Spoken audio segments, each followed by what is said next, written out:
Elşad müəllim o qədər danışır, elə istəyirəm elə mollalıq ona verəm təhvil. Molla səviyyəsinə düşə bilmərəm ay mən. Ümumiyyətlə, mollalıq deyilən bir anlayışın İslamda yeri varmı?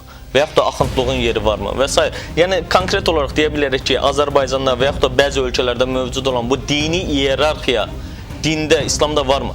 Peyğəmbərin dövründə belə bir anlayış olubmu? Yəni bu molla deyəndə və axund deyəndə təbii bunlar olublar. Bu günlər İslam ölkələrində bu gün İranı götürsək, axund var, axund məfhumu var, molla deyilən bir məfhum var. Mollalıq yoxdur İslamda. Belə bir peşə yoxdur. Əgər belə idisə, bəs İslam Universiteti nəyə lazımdır, tədqiqatlar nəyə lazımdır? Mən də ona görə deyirəm. 3 vermədir, 7 vermədir, 40-dır, adnadır, 52-dir, ildir, qara bayramdır və s. müxtəlif adlarla ortaya çıxarılan məsələ var idi. Peyğəmbərin dövründə belə bir şey olubmu?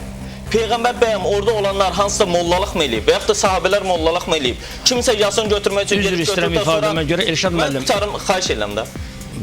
Sonra deyək kim nəsə pul alıbdılar, ciblərinə qoyubdular, yeyibdilər, yoxsa harasa nəsə veribdilər. Peyğəmbərimiz bəyəm bunu eləyibmi? Və yaxud da deyək ki, ölüyə açıb Quran-Kərimi oxuyublarmı?